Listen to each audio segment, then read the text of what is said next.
Have you ever felt like you were doing everything right? I mean, you planned the perfect night, you asked all the right questions, you followed the playbook. Checking all the boxes. Exactly. And yet, somewhere along the way, the spark just dies. You find you've made yourself so agreeable, so unobjectionable, that you've also made yourself completely undesirable. It's such a paradox, isn't it? Because you're speaking the language of, let's say, logistics and approval. Right. But desire speaks a completely different language, a silent one. It's this huge gap between what people say they want and what their nervous system is actually craving. And that is exactly what we're digging into today. We are going deep into the source material psychology from Festinger, Gottman, Buss, to really understand why attraction operates on these hidden frequencies. We're breaking down the 6 things she craves but will never, ever ask for. Because she has to ask for it. The magic is already gone. And look, this isn't about playing games. It's about understanding the real architecture of desire. Okay, so before we jump into the science, just a quick check-in with you listening. Yeah. If you have ever been in that spot, doing everything right, and the spark still died, just drop a yes in the comments. Yeah. We really want to see if this is hitting home. And while you're there, if you're enjoying this, go ahead and hit that like button and subscribe. It helps us keep going deeper. So, okay, the silent language. Where do we begin? Let's start with how we leave an impression, the memory itself. Right. The foundational idea here is something called the peak end rule. The peak end rule. Yeah, it's a principle from behavioral psychology. Yeah. And it basically says that we don't remember experiences based on the average of the whole thing. Okay, so what do we remember? 2 things. The most intense emotional moment, the peak, and how it ended. Ah, okay, so this is where it gets tactical. If you stay too long, if you drag it out. You're guaranteeing the end is a low point. It's that awkward silence at the door or the text conversation that just fizzles. And it kills the desire to do it again. Completely. But if you're the one to pull back first, while the energy is still high, you leave a gap. You leave them wanting more. The anthropologist Margaret Mead said it decades ago. The person who controls the separation holds the social power. But isn't there a risk there? You know, of seeming like you're not interested. That's the key distinction. It's not about being aloof. It's about being authentic. If you pull back because you genuinely have a mission, a life that's calling you, that's not disinterest. That's high value. Exactly. It signals you have your own momentum. Be the first to end the text chat.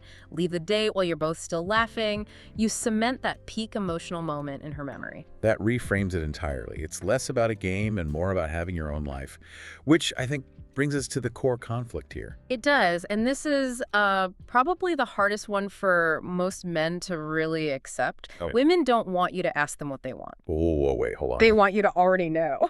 I have to challenge that. I mean, everything you read, every communication expert says use your words, ask for clarity.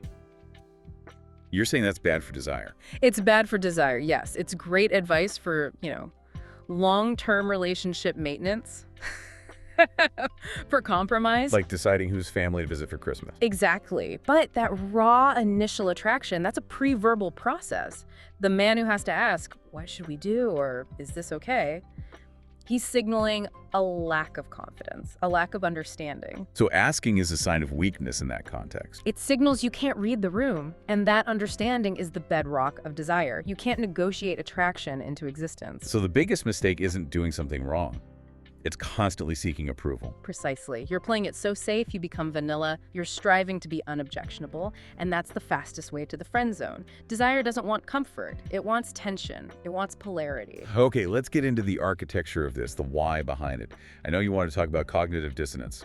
Yes, Leon Festinger's work from back in 1957. Cognitive dissonance is that mental stress you feel when your actions conflict with your stated beliefs. And in dating, that looks like what? It's the gap between what someone says they want. The safe, predictable partner. Right, the socially acceptable script. But then their nervous system, their deeper limbic brain, actually desires intensity, challenge, that peak experience. Historically, women were taught to speak in code, to prioritize safety in their words, even when their internal wiring wanted something bolder. So if you only listen to the literal words, You're always a step behind. You're missing the real communication, which is happening in the tension, in the body language. The biological mind doesn't run on logic, it runs on evolutionary psychology. and this connects to the research on uncertainty, right? It does. And let's be clear, we're not talking about chaos. We're talking about strategic uncertainty. Controlled unpredictability. Yes. Helen Fisher's brain scans showed that the attraction pathways, dopamine, norepinephrine, all that good stuff, they don't fire from total comfort. They fire from that delicious tension of not knowing exactly what's next, but trusting the person leading you. You're feeding the anticipation. That's the fuel. That's the fuel. If this breakdown of the science is helpful for you, just do us a favor and hit that subscribe button. We're trying to cut through the noise every week so you don't have to guess anymore. Okay, so let's get into the 6 cravings, the actual behavior. Let's do it. Number 1, the need for controlled loss of control. Okay, I gotta say, that phrase can sound a little scary. And we have to be crystal clear. This is not about aggression or coercion. That's weakness. Right. True controlled loss of control is about giving her a vacation from the mental load. Women are managing and planning all day long. When she's with you, she wants to be able to just let go. So the classic nice guy move, I don't care, where do you want to eat, is actually giving her another job to do. It is the opposite of relaxing. Martamina's research found women are most aroused when they feel intensely desired and led, not when they're in command. So what does that look like, practically? It's the quiet certainty. It's leading her through a crowd with a hand on her back. It's saying, I'm picking you up an 8, wear that black dress, I've got the rest. It signals competence. You can relax, I've got this. Exactly. If she has to tell you what to do, you're just following directions, and the polarity is dead. It's decisiveness, not dominance. Okay, that flows perfectly into number 2. The death of the permission seeker. Stop asking for permission at every tiny step. It's okay? Should I? That constant negotiation. Yes, it just turns desire into a transaction. It's driven by a fear of doing something wrong, but it erodes her trust in you. I think a lot of guys do that because they're trying to be respectful, especially around consent. They mix up consent with constant approval seeking. That is the core misinterpretation. Consent is absolute, it's non-negotiable. But seeking micro-approval for every little thing destroys tension. Tara Conley's research showed women often fantasize about being intensely pursued, where they aren't the ones making every single decision. They want calibrated boldness. Calibrated boldness. The goal is to build so much trust that you can read her subtle signals, a look, a shift in her posture, her breath, and act on those, not on verbal permission for every move. Okay, let's have everyone just pause for a second. Think about this. Do you find yourself asking, is this okay? Too often? Let us know in the comments. Let's talk about that shift from permission seeker to calibrated leader. And that new frame gets tested immediately, which is craving number 3, the strength to push back. The infamous shit test, or as you call it, the tension test. Because that's what it is. It's not an attack. It's an information gathering process. She's testing your frame. She needs to know, are you Or solid? will you crumble under a little bit of pressure? Or will you hold your ground? Because if you can't handle a little playful challenge from her, how are you ever going to handle the real pressures of the world? She won't feel safe. John Gottman's work in the Love Lab found that, right? That healthy conflict is good. It's great. Couples who can hold their own identity during a disagreement have much higher satisfaction. It's not about avoiding conflict, it's about handling it with composure. Okay, let's do a quick scenario. She says, you look tired. You sure you can handle this date? What's the weak response? The weak response is getting defensive. Oh, I'm so sorry, I only got 6 hours of sleep. I was working so hard, I'll be better, I promise. You're giving up your frame. Instantly, the solid response. You just smile, make eye contact, and say, yeah, it was a busy morning. Good thing I'm resilient. And then you pivot. And you pivot. Now, about that plan for this weekend. You acknowledge, you hold frame, you move forward, you don't take the bait. That's powerful. Okay. Let's move into the final 3. Number 4, the power of mystery. Fire needs air.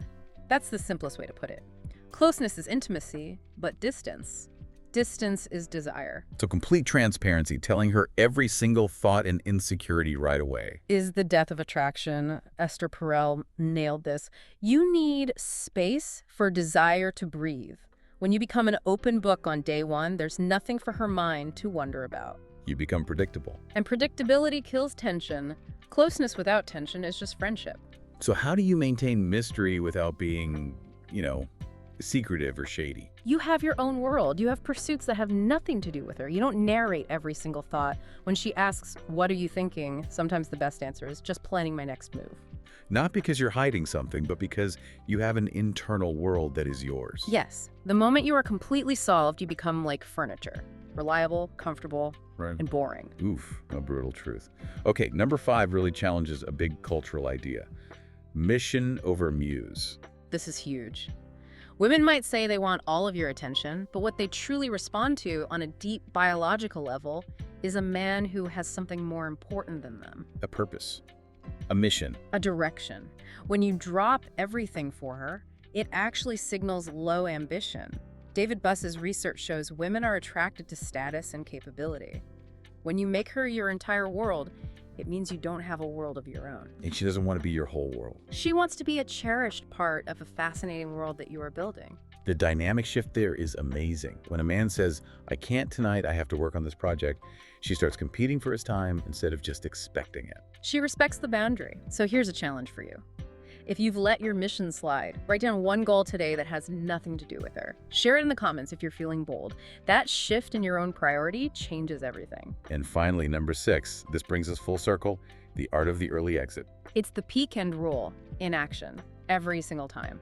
Most men linger. They try to stretch the moment to extract every last drop of connection. They're trying to get comfortable. And comfort kills tension.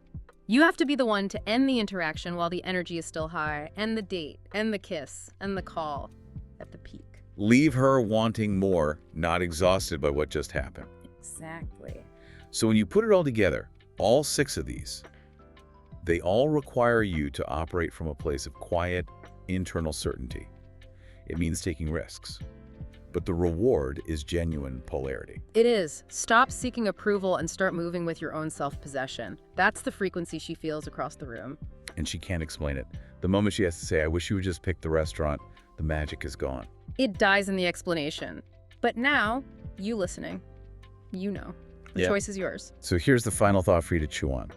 What part of your current strategy is built on seeking approval instead of being true to your own frame? Will you keep playing the safe game, or will you start tuning into these real frequencies of desire? And if this deep dive really opened your eyes, share it with one friend who needs to hear it. It might just change his entire world. And if you want to go even deeper on this stuff, check out our Mastering the Frame playlist. It's linked right in the description. Stay solid.